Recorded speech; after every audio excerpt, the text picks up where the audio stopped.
All right, Rebecca. So we were just chatting about life throwing us things. You have a fractured wrist, and I have a husband with 102 fever. And we're both parents, and we're both here on this Exactly. podcast. And we're here to talk about how to have conversations with kids, which sometimes it feels like we don't have enough time. How do we have enough time to even have conversations with kids? Mhm. So we're gonna explore that today and the reasons why it's so important and what it looks like from infancy to teenagerhood and the benefits and how to do it and how to have it not be something that feels like another to do and burden as a parent, but rather as something that is enriching in your life and enriching their lives. Sounds great. Yeah. Okay. So, why are you so interested in this topic of having conversations with kids? You're a mom of two, right? Exactly. Yeah. So I have two kids who are 5 and 10, and I'm also a speech language pathologist. So I've worked with many kids and also adults who have some kind of communication difficulty, whether it's, some people with aphasia or word finding disorder or children who are having trouble learning to speak. And I've realized over time just how much speaking and communication impact all aspects of our lives, our relationships, our job life, our satisfaction with ourselves. And so to me, it's been something that's really fascinating and also something I think we can all enhance. And you talk about this something called rich talk, which is a different type of way of having conversations. I was kind of paying attention to the conversations that I have with my kids, most of which are when we're driving at the dinner table and when they wake up in the middle of the night.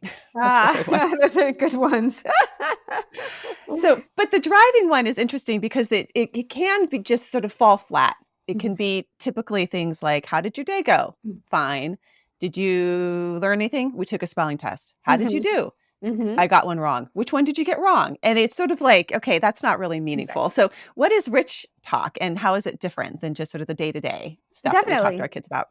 Yeah, so I talk about rich talk as kind of opposed to, yeah, this more logistical or transactional talk or talk where things feel shut down. So this is kind of a talk where both people feel engaged, where both the child in the conversation and the grown up feel like they're actually actively participating, like they're interested, like they're exploring something or figuring something out or enjoying each other's company beyond sort of the simple back and forth.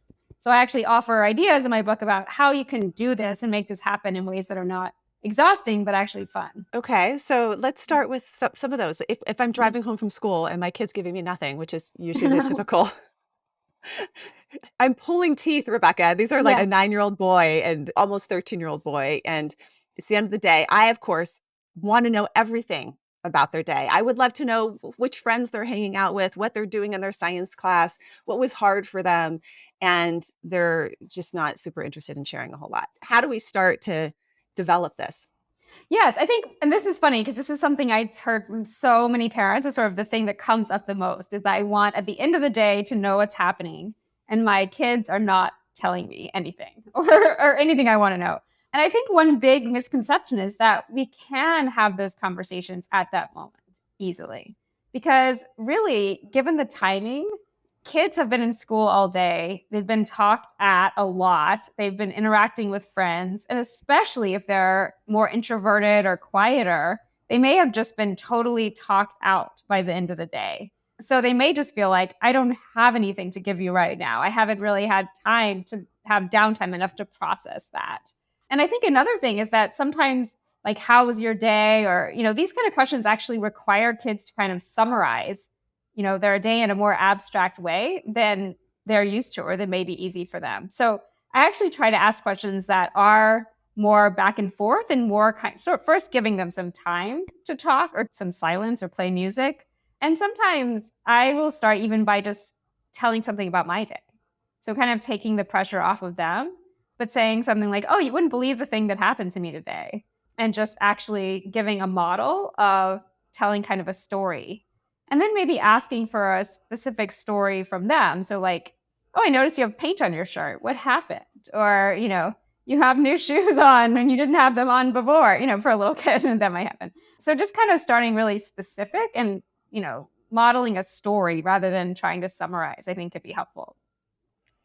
One of the chapters of your book is about play and using play to enhance creativity and curiosity and enhance the conversation. And I feel like that's been the place where I get, especially when they were younger, that's where we could get most of our conversations going is if I was willing to move into the play. One of my Mhm. favorite dinner time things, because dinner time is the place again where you want to have these deep conversations with your kids. We've preserved this, and half the time they're eating everything and then they're up and out of their seat.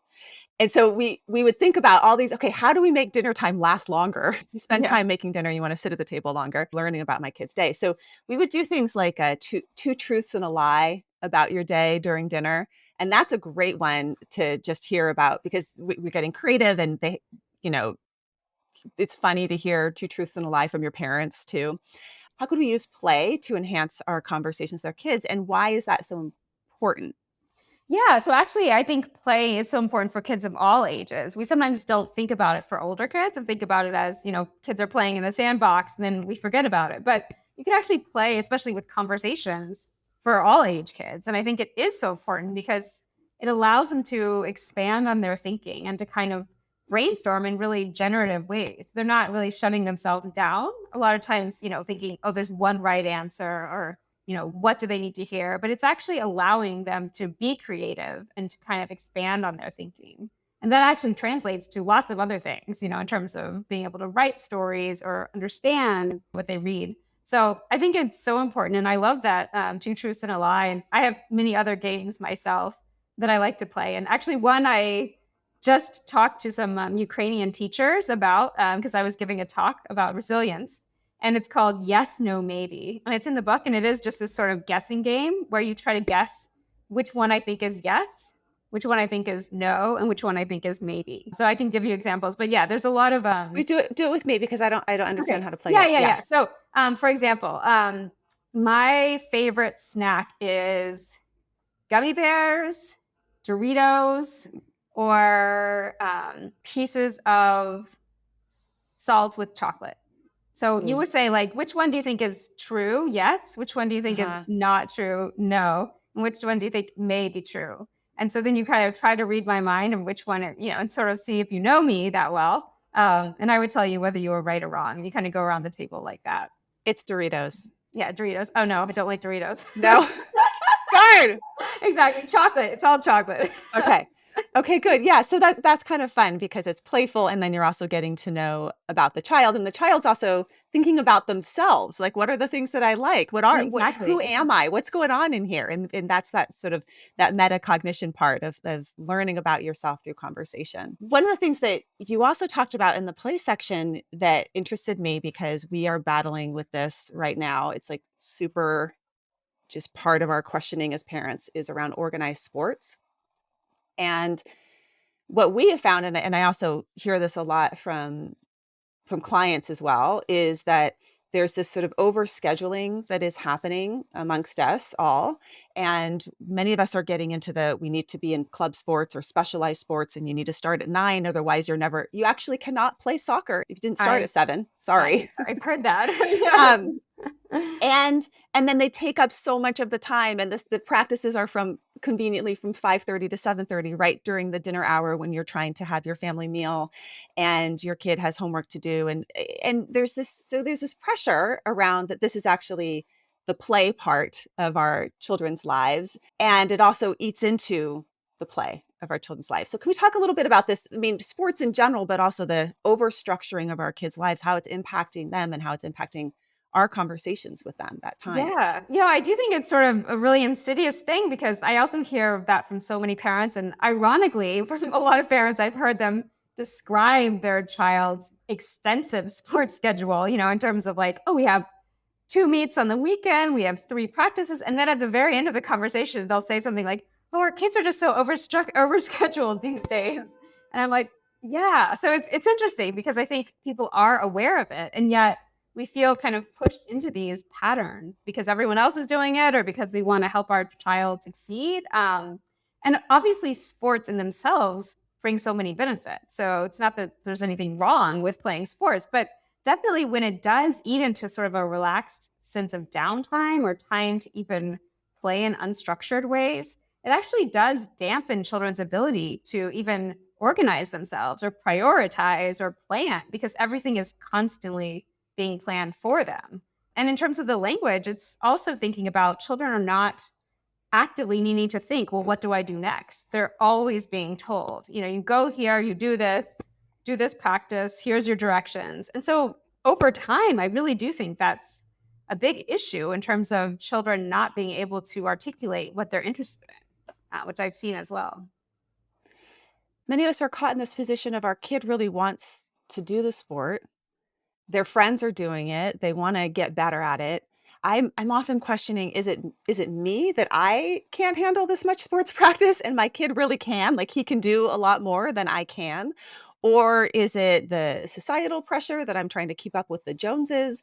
It's really confusing and hard as a parent. It's almost like we have a buffet, more of a buffet of options than we've ever had, and we feel like we have to have everything on our plate, in order to be successful or a good parent.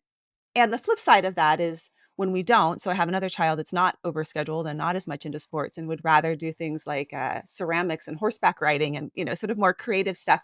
I feel this sense of, "Oh, no, is how is he gonna be able to socialize at school because he's not playing soccer with the other kids?" How would we use conversation to navigate that with our kids? Yeah, I think first, I think I totally agree that I think it's a really big challenge as a parent to figure out, well, where do I fall in this? And there's actually really interesting research out there recently showing that kids who specialize in sports early often don't end up being sort of the college athlete or the child who loves sports as an adult. They often tend to burn out, actually. So even physically, so there's doctors seeing so many sports injuries, and they say, they hadn't seen these in 13-year-olds ever. It's typically more of like college level athletes. So I think we should be concerned at some level if this is getting to be too much for kids, both physically but even emotionally. And I think that's where coming back to conversation that can really play a big role with a child to kind of have those back and forth talks about, let's check in. How are you feeling about the amount of hours? How are you, feeling about what else is on your plate? And really sort of understanding their day-to-day emotions around their sports and also all their other activities and their friends. And think about, how would they feel about scaling back? Like, is it something that would really upset them? Is it something they need but are scared to tell you? There's a whole range of possibilities. And I wouldn't say there's one right answer for any child, but having those conversations, I think, is a really big path to knowing kind of what does the child need at that time. Yes, that's what we've done with our family is we were going straight into baseball, everything was baseball, baseball, baseball. We got burned out, and now we're kind of titrating back a little bit and seeing how it feels, and which parts of it are the ones that are the parts that he likes the most, and how could we keep those going without, getting to the point of injury, which is where we actually got as well. Good. Another area that you actually use, that you talk a lot about in the book with is using conversations to support empathy and perspective taking in kids. And I think this goes all the way to infancy when your baby is born. And I remember when my oldest son had difficulty sleeping, we hired a sleep consultant. Her name was Eileen Henry. She was awesome from Compassionate Sleep Solutions. And one of the assignments that she gave us was when we were working on some of the compassionate sleep training that we were doing with her, to go into the room and tell him, "I'm here. I hear you crying. I hear how hard this is. I know that you can do this. You're learning how to sleep. This is what learning how to sleep sounds like.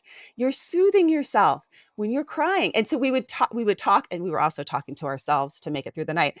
And then we would talk with him during the day to prepare him, and we'd say things like, "Tonight, this is what's going to happen." Now, thinking about that rationally, I'm talking to a 6-month-old. He doesn't understand all of this, but I think there was something magical in that because it started off us on a good foot of empathy, perspective taking, and talking to our kids, even when they're babies. Exactly. And that's actually something, the psychologists, we do talk about sort of mind-mindedness and thinking of your child as having a mind of their own and even having thoughts and wills and ideas before they're able to articulate it. And I do think that that self-talk too of saying, I'm telling myself, like, this is normal, this is typical, this is what should be happening. It really does calm the nervous system, and allow us to say, okay, we're going to respond in a calmer and more empathetic way rather than, I know as a young mom, it's so easy to panic and be like, why is my child crying? And you respond out of that feeling of stress sometimes. So I think, yeah, that makes a lot of sense to me to verbalize what's happening and then even to do the planning.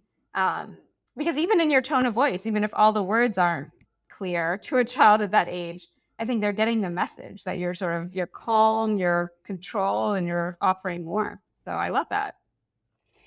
You talk about how to help kids develop empathy as well and share some stories around, like if your kid is going and stealing someone else's toy or your kid is making fun of another kid, all these things that are cringeworthy as a parent and you want to tell them, that's wrong or just stop. These are all opportunities for empathy building. So what are some of the things we could do to help build empathy in our kids? One thing I really like to emphasize is just using and talking about the word empathy with kids. So sometimes we think about just sort of these strategies to build it without actually talking about, well, what is empathy? Because it can feel like a really abstract word for a lot of kids and even for adults. And then also to think about that there are three parts and we can kind of work on each of the parts.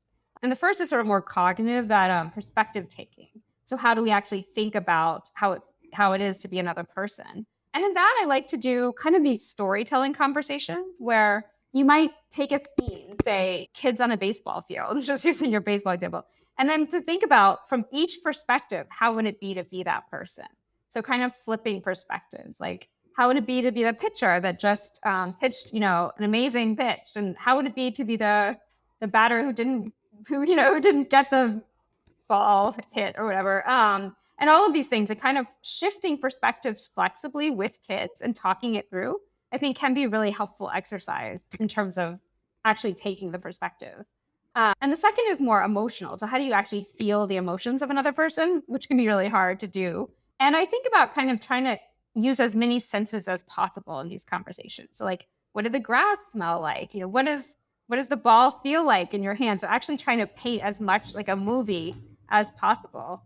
And the last is compassionate action. So knowing these things, how do you act to be helpful for someone? And there I help really trying to teach kids that every person is different. So that empathy isn't actually just helping, but it's helping in the way that the other person wants to be helped.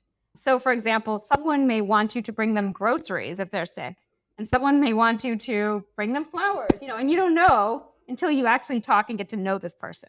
So I think in that sense, having conversations with kids about, well, who is this person? How do they want help? How do they want to be soothed? Whatever really does help get us beyond just this general overall helping and towards actually knowing a person.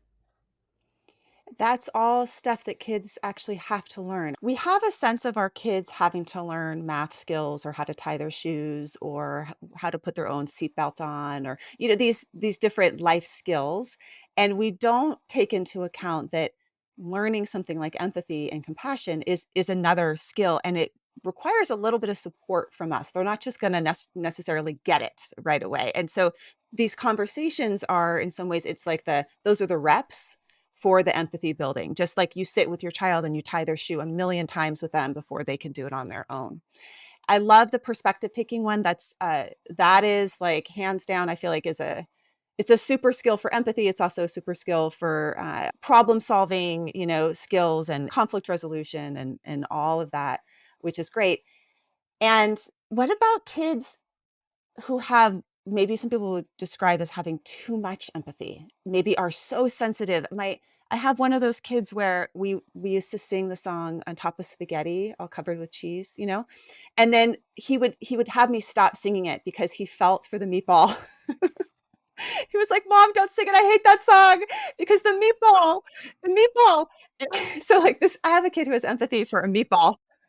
Yeah, but how do we help those kids? Like, maybe the ones that we would say almost like are super feelers for Yeah, other yeah. for other kids or other people. Yeah, no, definitely. And I've seen kids like that. So there's actually one child I work with who couldn't even ride the bus home because she would go down the aisles and every person that was crying or upset or having an argument, she would start to feel sort of triggered or upset by their emotions and get so empathetic that she would get overwhelmed. So I've definitely been there and seen kids like that. And I think one thing is to really help them distinguish their feelings and their emotions from those of other people. So even helping them feel their own boundaries, sort of what it feels like to be in their body, to think about kind of separating rather than saying, let's move into this other person. Well, how do we separate? What does it feel like to be you? So in some ways, it's kind of the same process, but backwards. Thinking about, well, let's actually flip perspectives, but really focus on the distinction between you and this other person, or you and this meatball, if that's the case. Yeah, well, a meatball's round, it can Yeah, roll. exactly. I mean, yeah, it's Maybe easier to be a hopefully meatball than you're it would dead. be Yeah, you. exactly. Yeah, so that would be almost helping them climb back in their own skin and sort of two eyes in what's going on inside your body, and that distinction between you and others, and that there's it's both, right? That we need to be individuals, but then we also need to see our interconnection and toggle back and forth. Okay, that's helpful. So another series of conversations that you talk about is learning and how to help kids learn more effectively. So whether that's learning, in school or just learning about life and how conversations can enrich our learning experience. You have your doctorate in education, and so there's a lot there that we could probably draw upon in terms of your expertise. But how can we use conversations to enhance our kids' learning? Definitely. Yeah. So this is one of my favorite topics, and I probably could have written the whole book about that just because I really enjoy thinking about that. And I think one really important thing is kind of moving from wanting to be the expert and the question answerer in a child's life to being kind of a guide to their curiosity and kind of a partner with them. So often I found in my own life and other parents I've worked with, it's so easy to want to have all the answers, and kids often expect that their parents, their teachers have all the answers. And I think it's actually much more important to talk about what you know and don't know about a subject, and then to emphasize that having questions and pursuing the answers is actually the mark of intelligence, not of ignorance. And so I think, for example, if a child says like, "How many stars are there in the sky?" or something, that's I don't know the answer. Rather than saying 6 billion or I have no idea, talk about what you know and don't know, and then actually go on that journey with them of trying to figure it out.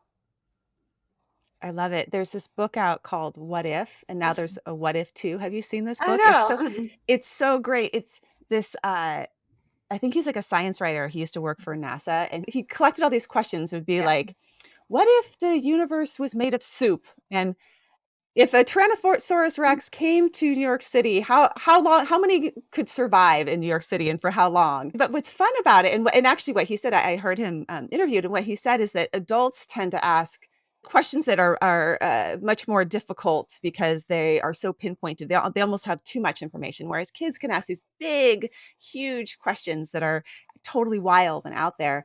And our instinct, at least my instinct, is just, yeah, answer it, get him to stop asking the question, block the learning, or to be like, let's Google that, rather than staying in the sort of open-ended asking questions back. And oftentimes I just sort of try and sit in my hands. If my kid asks me a question, ask them, my first response is to ask them a question back. It doesn't matter, just ask any question, and then it gets the ball rolling, as opposed to stealing that learning experience. But do you have more, like, what would be an example for maybe somebody with a grade school age kid, how they could enhance some of their learning? One thing I talk about also is first just to normalize mistake making. So one thing I did at my dinner table is actually have a daily conversation about a mistake that we made, and then how we might go about fixing it and sort of why we made it. So I think before talking about how you can deepen learning, to think about with kids how you can help them make mistakes in a way that feels okay, and it feels okay not to know things and to do things quote unquote wrong.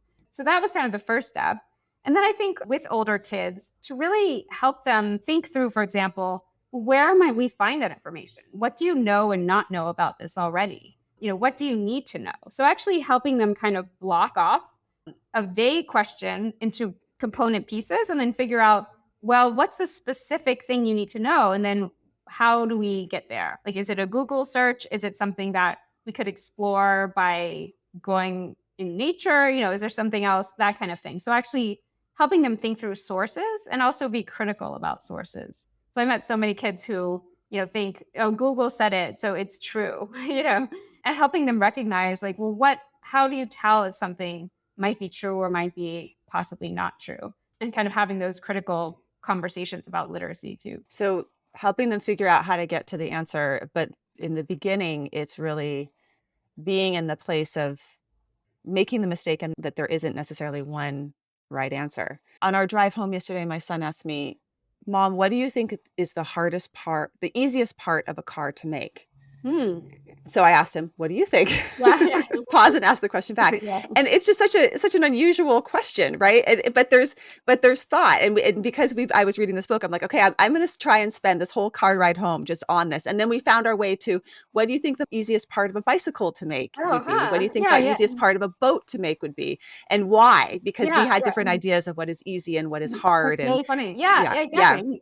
And I actually, it's funny because I just have these conversations, especially with my 5-year-old, all the time. Like, it just, by these questions, he asks these really big questions. And yeah, to be able to explore them is when you have the time, obviously. Like, yesterday, he asked me, "What's the biggest thing on Earth?" And I was like, "Do you mean biggest creature on Earth or biggest object on Earth? Like a volcano or like a," and he's like, "I mean a megalodon," which I guess was like, so we had learned about sharks, and yeah, but it's really Yeah. funny because you really get to know more about, yeah, how your child is thinking and how they want to explore. And I think, yeah, it's so interesting. So that kind of questioning, I think, is fun for parents if we let ourselves go there and we give it time, and we don't get stuck in there being a right answer, or that, oh no, if my kid doesn't have the right answer, then they're going to be ruined in some way or do poorly Exactly. in school. Yeah. So that's sort of some of the fun questions.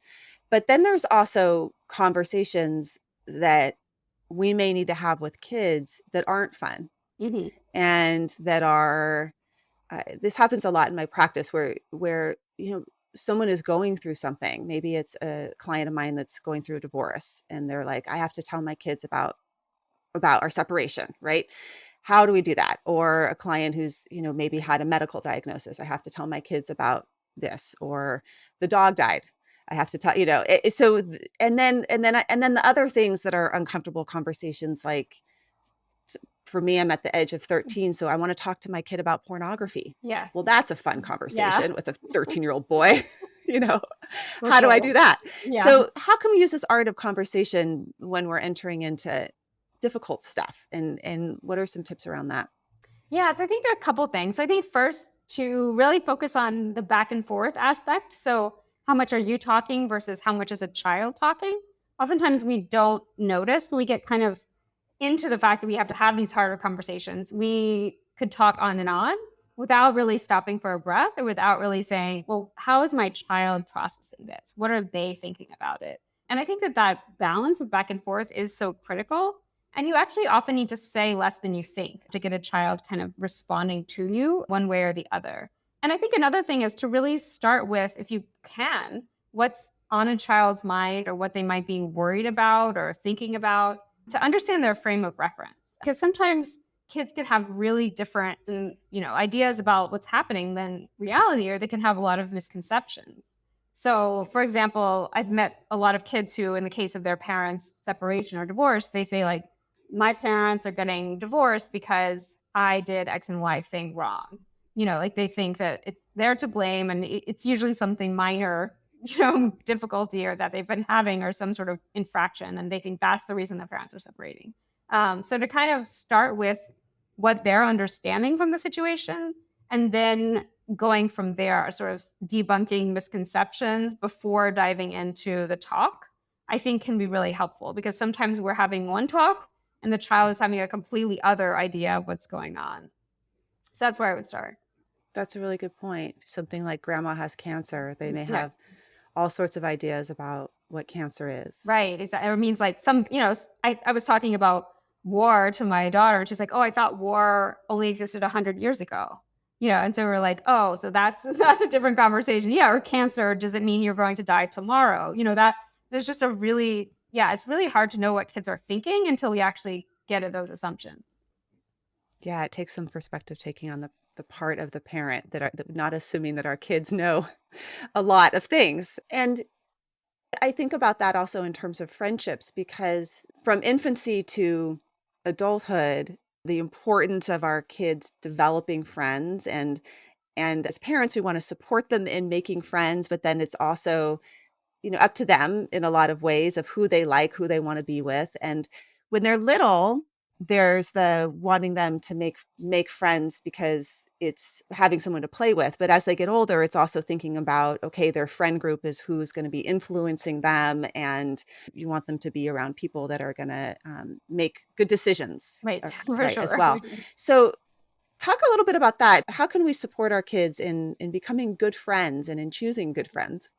Yeah, so I definitely think that we are critical, but not always in the ways that we think. So I've met a lot of parents who say, like, oh, I want to prohibit these set of friends and encourage these set of friends.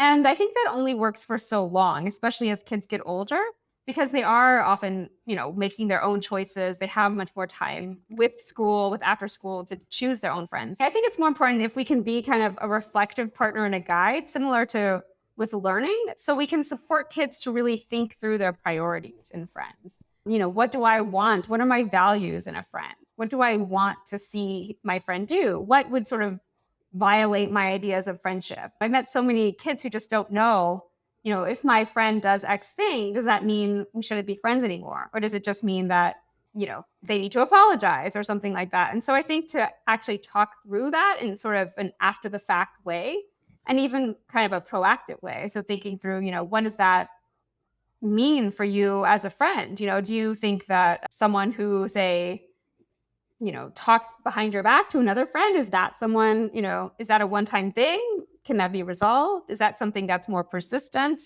Should that end your friendship? So all these questions, I think, can be really important parts of conversations that help kids do this in ways that are, helping them become more independent rather than saying that we're going to be the friend chooser and decider.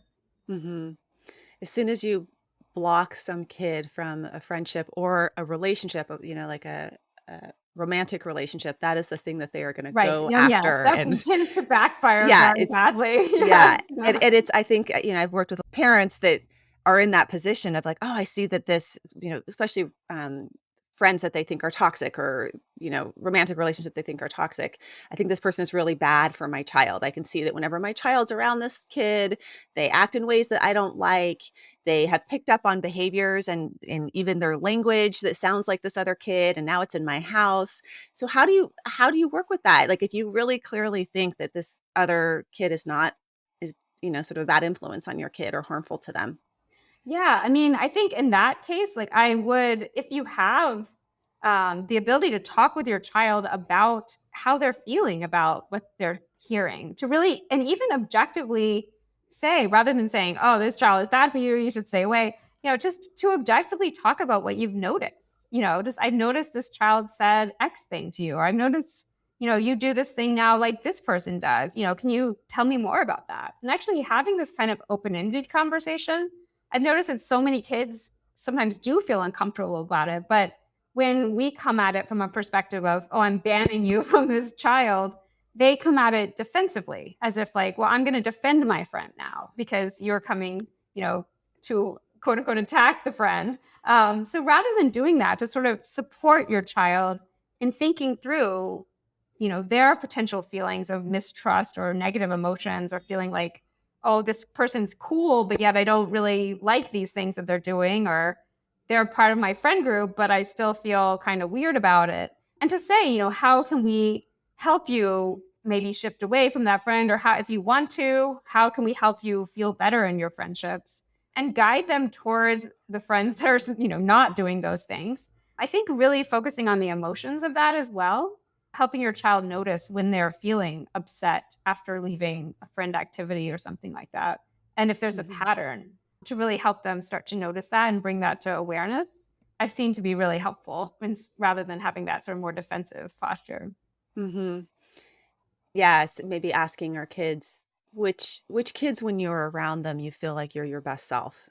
Which kids when you're around them, you feel energized and like you're supported and you're part of and you belong to something that feels good, and helping them make that inner discernment for themselves.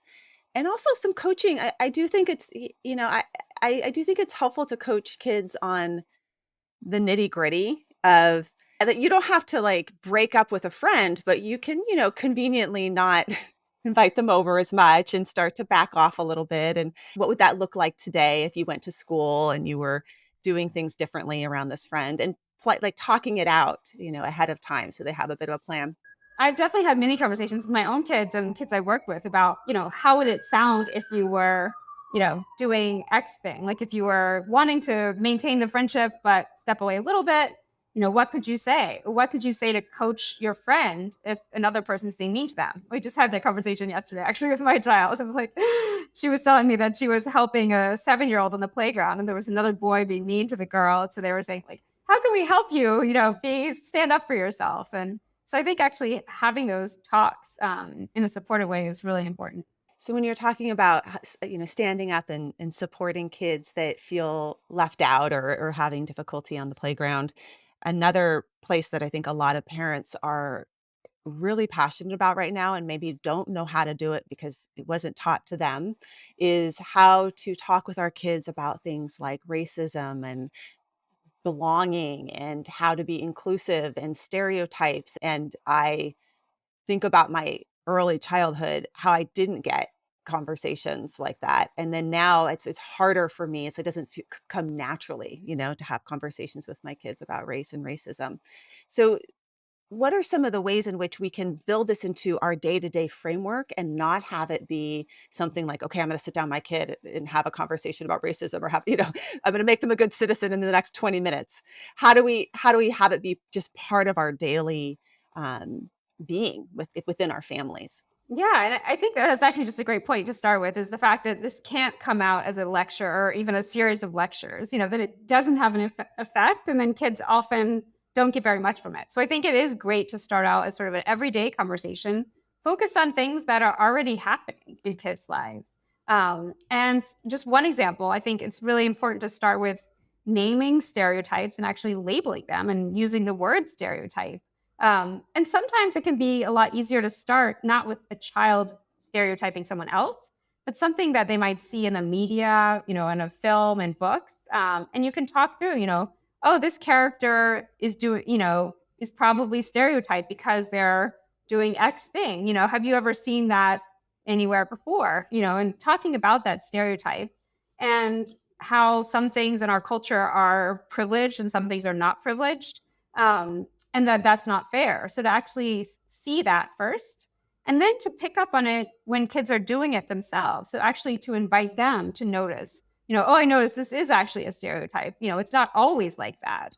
And so another thing is to help them find counter examples. So if they sort of think, oh, all X people are like Y, then let's say, well, let's think about people who are not like that. Your grandfather isn't like that, or your cousins don't do that, and they're from that group, or whatever it is, to actually talk through those counter examples. And I think third, especially to help your child collaborate, get together, do activities, do groups with kids who are not like them in a variety of ways. There's a lot of research showing simply interacting in ways that are collaborative with kids from a variety of backgrounds is a really important way to help become more inclusive. Yes, having diversity within your friend groups and within your, family gatherings is, I think, the best way to be able to look at differences and honor differences and challenge stereotypes and all of that. We had this um, fun experience this summer of meeting a number of kids from all over the world. And the things that they would ask, it was so good because it was a lot of the kids were not from America. And so Mhm. the questions that they would ask were so funny. They would say things like, "Does everyone drive hot rods in America?"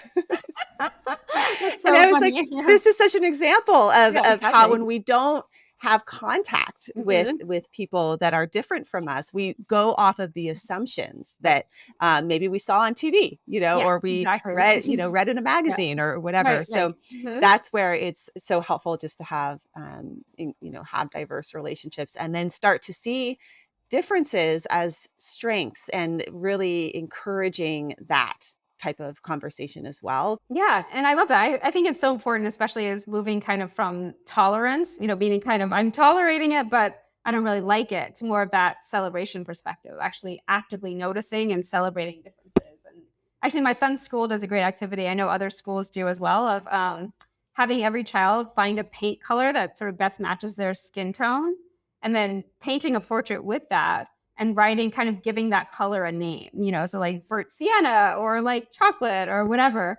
And so actually helping each child and displaying all of them. So really this idea of saying like, okay, even in skin color, we're actually talking about it. We're celebrating that we have different kinds of skin tones. And then we're kind of uniquely naming our own. I think is really a great start, especially for early childhood, to think about how we can not make this a silent shame, but actually something to celebrate. Yeah, and what is it like to be them and being able to see those differences and then also reach out to create some connection with especially with kids that you may feel like aren't belonging. That would be my wish for my kids is to be sensitive to that need within other kids and be the one that goes over and plays with the kid that's playing by themselves or makes them feel welcome in some way. That's great. Yeah, I actually really like talking about the idea too that with that everyone is different in some way. So obviously some of those differences are harder to manage or sort of culturally more privileged or not privileged. But to even talk with every kid about, how are you different from your friends, and how might this affect you or not affect you? I think does start to build that empathy also. Which also lends to feeling different in your own family. I'm not a child psychologist, so I'm always this is why I'm giving personal examples because I don't work with kids, but I work with adults who were all kids at some point in time, and I will hear from adults quite frequently not fre I mean, often I'll hear things like, "I feel like I was different in my family. My brother and my father and my mother, they all were sort of like this, and I was like that, and it was hard for me growing up." Or, "I feel like, I was always targeted as being oversensitive in my family." Or, I was an extrovert, and I was with a bunch of introverts, and I always wanted to go out and meet people, and my family was, like, in bed by 9 o'clock. So even within families, there's a lot of differences, and we may have kids that are different from us as parents and have different needs from each other. How do we deal with that in terms of the temperament issue within Yes, yes. families? Yeah, I think that's so important. And there's so much out there showing that what's really important about temperament is not just who you are as a person or who your child is or the family members, but actually the fit between you. So how much do you align? How much do you not align? And if you don't align, how much can you think about being sort of intentional about that and finding compromises that make everyone feel like they belong? So I think so often kids who are somewhat different from their parents in temperament get the message, unfortunately, just that there's something wrong with them. And it's simply because they see their parents or caregivers as role models. And they see, oh, my mom is, a morning person. She's up at 7 every morning and super energetic, and I'm not like that at all. And sometimes they can internalize those feelings of, this is normal and the way I am isn't normal. So to kind of counter that, I think it is really important that we talk through differences in temperament and kind of validate that all of these are, ways of being in the world that are, valid. But then also think about, well, yes, when there are these big differences, they can create tensions. And sometimes it's tensions that we don't always recognize until we bring them forward. So, you can think, oh, my child is lazy, and oh, is your child lazy? Or is it just that they're, slow to wake up? And then so in the morning, they spend their time kind of puttering around and so actually reframing that and helping them know how to manage that for themselves and helping you know how to manage that, I think is a really important part of having more harmony in a family. What are the temperaments like in your family? So that's curious. I would say I am very active. I would say I like to be on the move a lot. My son is also extremely active.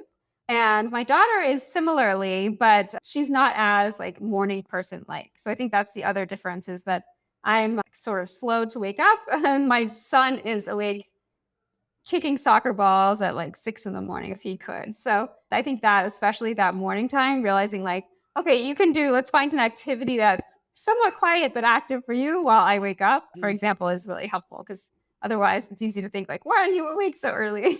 yeah.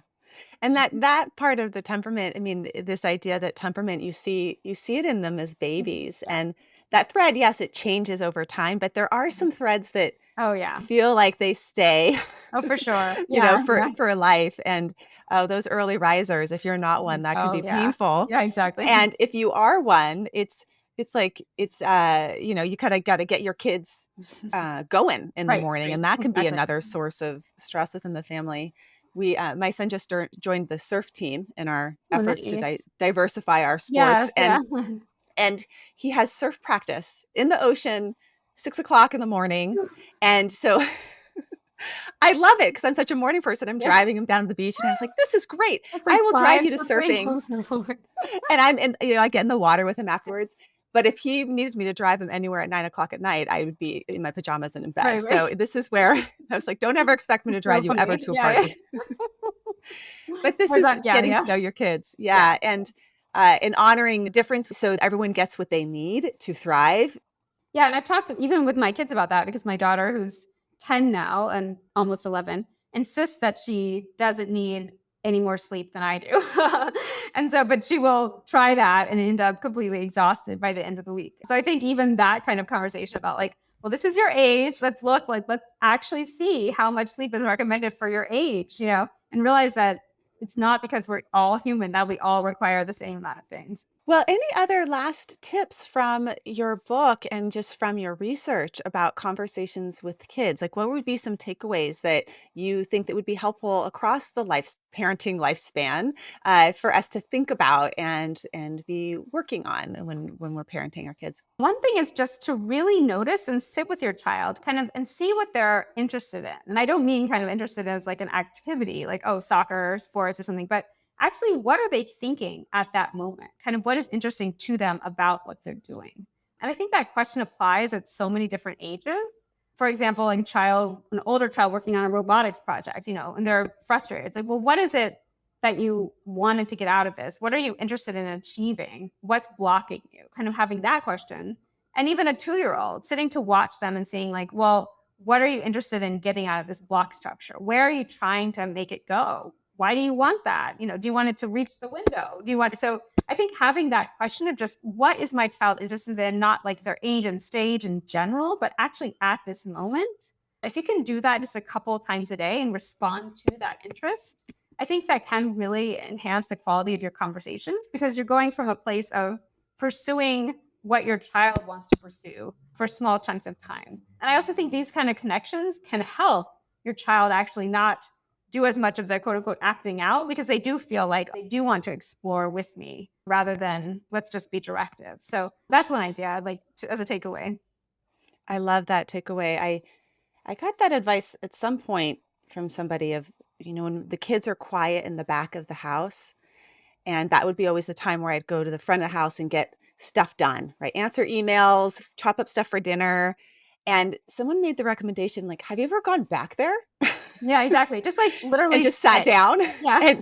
and watched them? Yeah. And they're playing a game or, they're doing something and Yeah. they love it. It Yeah. feels so nourishing to them. My Yeah. mom is coming in just to Let's just hang. sit and hang out. Yeah, exactly. Yeah. They really want to hang out more than be questioned or be told what's the next thing they're supposed to do. And if you were to mark the number of times that my conversation is about what they're supposed to do next, right? It's predominantly that. Exactly. Have you Yeah. put your And shoes yeah. on? Have you packed your Right. bag? Blah, blah, blah. Exactly. Out the door. So just being, yeah, just Yeah. being with them and then making commentary and observing what they're interested in, asking questions about it. It's just like watering a plant. They will soak it up. Yeah, I love that. So that can be a commitment as parents. Like today, 2 times can you be aware of what your kid is interested in and ask questions about it or just observe it, be with it, hang out a little bit more. And for you now, as it was interesting to read that you got your dissertation while you were having a child at the same time. You were pregnant while you were going through doing all this work. Looking back, I mean, your kids are getting older. Looking back on the younger years, what advice would you have to yourself as a parent, knowing what you know now, also from your research and your personal experience? I think just to have more compassion for myself actually as a parent. And I think that's a advice I'd give to lots of parents. I think I thought, oh, I'll just be able to do all of this all the time and be there all the time. And realizing that you can't be there all the time, especially if you have many competing things, but that's okay. I think now my daughter actually is really interested in the work I've done with kids. And I've actually shown her, writing samples from kids I worked with. And, she's like, oh, they're trying to say this, or oh, they're having problems with this. And so I've actually found that my own work, which I thought was like, oh, this is taking away from being with her, has actually supported her in some ways in developing empathy. And we're even sort of writing stories together now where she's like comes up with one part and I come up with one part. So I think like to recognize it's okay to be a person with many interests and your children can actually benefit from that rather than thinking, oh, you have to focus only on them all the time. That's really sweet that that your daughter is interested in your work and looks at what you're doing as meaningful. That's also an indicator for her to probably do meaningful work in her future if she's seen you do that for yourself. Yeah. Yeah. That's It's cool. funny though, because even though she says, I burn the cookies, I only burn cookies. So other parents bake the cookies and I burn the cookies. Oh, That's yeah. the mom's Well, side. Yeah. yeah. The comparisons to other Yeah. parents, I Yeah, mean, that's exactly. I will say other people make better pesto pasta than I do, Oh, and yeah. anytime they go to eat at anyone's house, it's like Exactly. how I failed as a mother. For But sure. that's, that's just part of That's always the yeah, experience. Yeah. exactly. Good. So yeah, more compassion for ourselves. It is really hard to be a caregiver and to be a parent. It is the most difficult thing that I have ever done. And it continues to be hard. I keep on thinking people tell you it's going to get easier. It's just harder in different ways. As soon as you strengthen one muscle, it's like another area that needs strengthening. So it's an ongoing thing. And also, I wouldn't give it up for anything. And I really do want deeper relationships with my kids. I want to have these conversations. So you've inspired me to keep at it, even though I'm exhausted. Sometimes I just don't want to talk. Yes, yes, They and don't I want to think that's talk either. fine too. I think I talk about that too, like, just saying, "I'm really tired now, let's have this conversation later," I think can also be necessary. Good. Well, thank you, Rebecca. This has been fun to talk with you. And your book, as I mentioned at the beginning, is The Art of Talking with Children: The Simple Keys to Nurturing Kindness, Creativity, and Confidence in Kids. It's jam packed with research, jam packed with stories, and also jam packed with specific strategies like kind of try this, try this, try this, that will be beneficial to you whether you have a 6-month old or a 16-year-old. So it really covers the whole span of parenting. And I highly recommend it to folks that want to learn more about how to deepen their relationships with their kids and help their kids become more empathetic and better problem solvers and just good citizens in this world.